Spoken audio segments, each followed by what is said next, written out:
ውክልና ለጓደኛ ሰታ ስትሄድ በመሐከላችሁ ስምምነት እንደሌለ ያሳያል።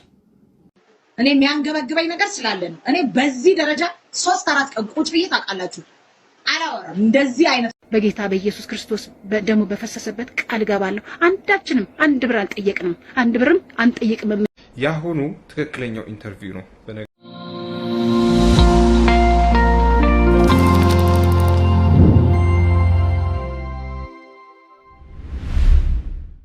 የቲክቶክ ላይ ነዋሪዎች እንደምናችሁ አለውን? እግዚአብሔር ይመስገን። አሁን ላይ በነፃነት ወርቅነህ ተያይዘው አንዳንድ ኢንተርቪዎችን እያየን እንገኛለን።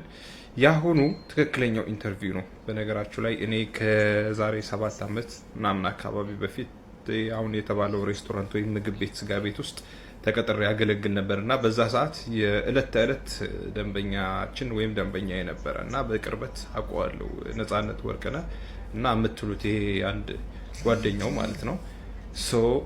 አሁን ሰዎች አሁን ወንድሙና የቅርብ ቤተሰቦቹ ወጥተው የሰጡት መግለጫ ትክክለኛውና እውነተኛው ያ ነው። በቃ አብሮት የነበረው ሰውዬ አሁን ላይክ እኔ ጓደኛ የ30 ዓመት ምናምን ያለቅ የሚቀባጥረው ሰውዬ እሱን ኮንትሮል ማድረግ የሚችል ነበር። ግንም እንደውም በጣም ሞር እንዲጠጡና ሞር የተለያየ ነገሮችን እንዲያደርጉ ፑሽ የሚያደርገው እሱ ነበር። አንድ ቀን ደግሞ ይገርማቸዋል። እኔ እዛ ቤት ውስጥ ወደ 1 ዓመት ከ6 ወር በላይ ሰርቻለሁ።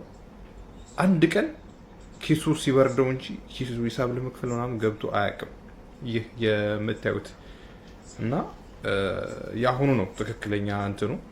አሁን እሱ ላይ እሱን ሀዘን ላይ የጣለው እሱ በጣም የተጎዳ የሚመስለው ምናምን ቀጣይ አብሮ ወይም ደግሞ የሚያባለው ወይ ደግሞ የሚጋብዘው የሚከፍልለት ስለሌለ የዛ ሀዘን እንጂ ከዛ የዘለለ ምንም አይነት ነገር ምንም ሊኖር እንደማይችል ግልጽ ነው ልላችሁ እወዳለሁ። ያዋለው ካልሽ ነፃነት ህፃን ልጅ አይደለም። ጓደኞቹ አትጠጣ ትጠጣለ እንዳትጠጣ ትሞታለ ብለው ወጥረው ሊይዙት አይገባም። እሱ ዶክተር አፍ አውጥቶ ከጠጣ ትሞታለ ካለው አለመጠጣት የራሱ ሪስፖንሲቢሊቲ ነው። 3 ልጆች አሉት። ኑሮ የሚባል ነገር ካለው መኖር ከፈለገ አለመጠጣት ያለበት ነፃነት እንጂ ጓደኛው አይደለም። ኢትስ ኖት የጓደኛው ሪስፖንሲቢሊቲ እንዴ። I don't understand የእህትና የወንድም ወጥተው የሚናገሩት ነገር I don't understand። እኔ ምንም ያልገባኝ ነገር ነው። ነፃነት ህፃን ልጅ አይደለም፣ ሪስፖንሲቢሊቲ አለው እንዴ። የሌለ ነገር እኮ ነው። እኛ ኢትዮጵያ በጣም የሚያስቁ አባቴን የሚያጠጡት ጓደኞቹ ጋር እየሄደ ጠጣ እያሉት ያስጠጡታል። ኖ ራሱ ስለፈለገ ነው የሚጠጣው። ወንድሜን የሚያስጠጡት ጓደኞቹ ናቸው። ነው ራሱ ነው የሚጠጣው። ጓደኛ ወጥሮ የሚያጠጣህ ነገር የለም።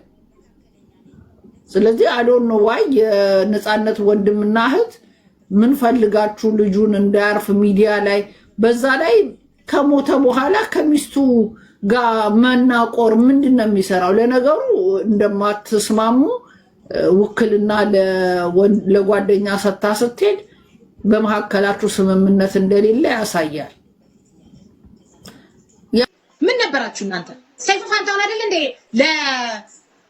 ምንድነው ስላሴ ለመቃብር ለአስክሬንና ለቆፋሪ 110 ሺህ ብር የሰጠው? ቴንኪው ብላችሁ ታልወጣችሁ በአደባባይ እንዲህ ለአልዋል ተሰመጡ። ታገስ ጋር ቤት ምን አረገ? 180 ሺህ ብር አይደል እንዴ ለእቃና ለድንኳን የሰጣችሁ? ታገስ ሆድሽ ይታገስ። ይሄ ለማውራት አንደበታችሁ ተዘጋ። ሰው ለማመስገን ምን አለ የረዷችሁ በዛ በጭንቅ ሰዓት ግራ ሲገባችሁ የደረሰላችሁ ሰው ከምትዋረዱ ብለው ገበናችሁን ለሸፈኑ ሰዎች ምን አለ ቴንኪው ብትሉ።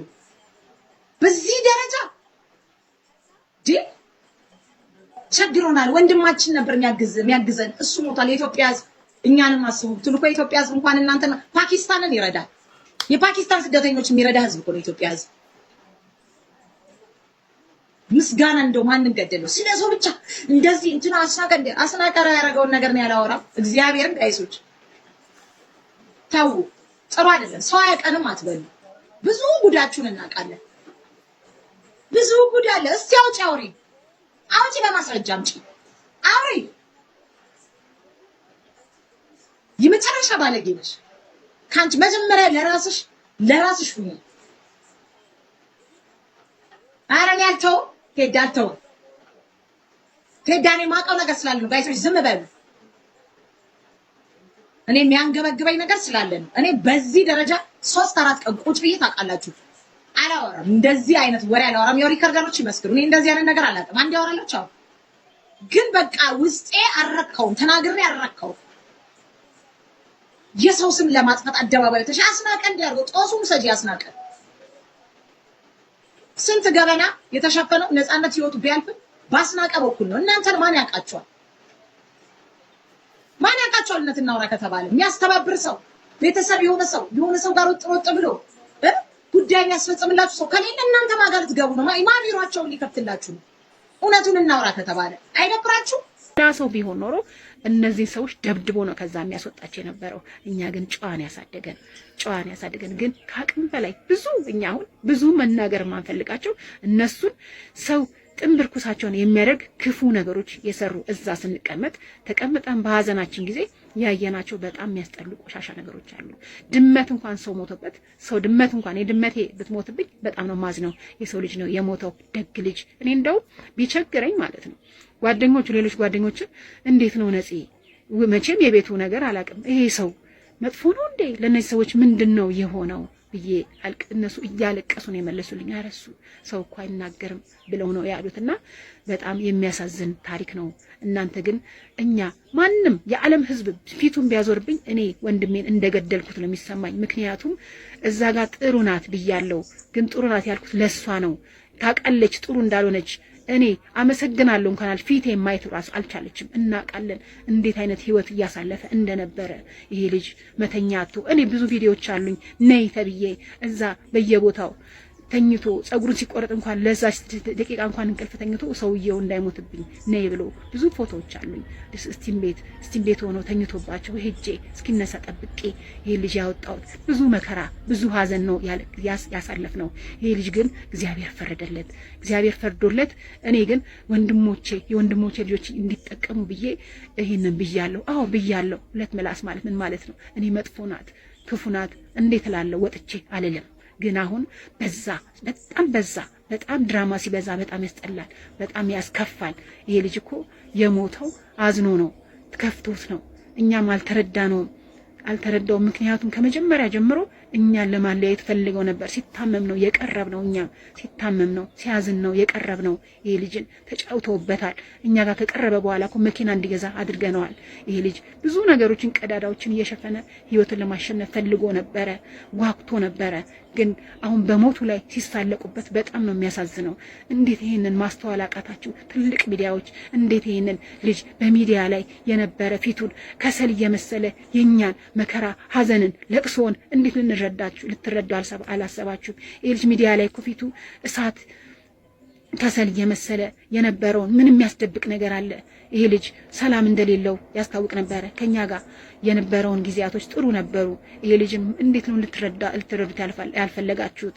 እኛ እኮ እሱ ነው ተጎድቷል። አሁን እነዚህ ሰዎች ይበቃቸዋል። ይሄን ያህል ካገኘች በቂ ነው። ከዚህ በኋላ ገንዘብ አይሰብሰብበት ነው ያልነው። በቃ ያልነው ምክንያቱም በዙሪያው ያሉ ሰዎች ስናያቸው አስመሳይና ውሸታሞች ናቸው። እና ይሄን ልጅ እንደገና ከሞቱም በኋላ በስሙ ሊጠቀሙበት ስለፈለጉ ነው። ስራውን ሊወርሱ ስለፈለጉ ነው። ነገሮችን ሁሉ ከስር እየተቀበሉ እኛን አለያይተው እኛን ዞር በሉ ብለው እሷን ይዘው ውክልና ይዘው እኛን ለማዋረድ እኛን ለማድረግ እየፈለጉ ነው። ማንም ወንድ ቢሆን ማንም ይሄ እኮ ደማችን እኮ ነው፣ ስጋችን እኮ ነው። ይሄ ልጅ ከፍቶት እኮ ነው ይሄ ነው ብሎ ከልቡ ሳይናገር የሞተ ልጅ እኮ ነው። እና ይሄ ማለት ምንድነው? ሰውን አላስተኛ ማለት። ይሄ ልጅ እኮ አሁን የቀኒን አባት አለ። ይሄ ልጅ እኮ ዱላ አላረፈበት እንጂ ነፍሱን ስጋውን ሁሉ ሲቦጫጭቁት የነበሩ ሰዎች ናቸው። ላቡን እንዲያርጎ የሰራውን ሲወስዱ ነበረ። ችግር የለውም። እሱ ግን ሰላም ሲሰጡት አልነበረም። ታሞ እንኳን እግዚአብሔር ይግደል ያላለችው ሴትዮ ነች እኮ። እና ምንድነው የምትሉት? እኛ እናንተ እንድትፈርዱን አይደለም። ነፍሴ እኔ እንድታርፍ ስለመፈልግ ነው። ነፍሴ ያችን ነገር ስላልኩ እግዚአብሔር እኮ ይሄ ልጅ አጋልጦለት ነበረ። በጌታ በኢየሱስ ክርስቶስ ደሙ በፈሰሰበት ቃል ገባለሁ። አንዳችንም አንድ ብር አልጠየቅንም፣ አንድ ብርም አንጠይቅም እኛ። ምክንያቱም ወንድማችን ነው። አዝነናል። በጣም ያዘን ነው። ይሄንን ደግሞ እግዚአብሔር ነው የሚያውቀው። ይሄ ልጅ ነፍሱ ታርፋለች። እኛውም በቃ ቆምንለት። ምክንያቱም ፍቅር እስከ መቃብር ድረስ ነው። ገባ? ከሞትም በኋላ ራሱ ከሞትም በኋላ ፍቅር አለ። እኛ ጋር ፍቅሩ ቀርቷል እንጂ እኛ ባጥንቱ በስጋው አንነግድም። የደም ገንዘብ ነው። እኔ አንድ ብር አልፈልግም ሲል እኔ 30 ይደገስ ሲሉ ነው እኔ ራሴ በህይወቴ እኔ ራሴ ነኝ ያደረኩትኝ እስከ ህይወቴ ፍጻሜ እስካለው እስከ ልጆቼ እሱን ማንረሳው ሰው ነው። ምክንያቱም ተከፍቶ አዝኖ የሞተ ሰው ነው እና አመሰግናለሁ ጥሩ ስላደረጋችሁ። በዛም እየወጣችሁ ደግሞ እኛን የወቀሳችሁ እግዚአብሔር አምላክ ልቦና ይስጣችሁ። እግዚአብሔር ለኛ ፍርዱን ይስጥ። አሁንም ገና ፍርድ እንጠብቃለን።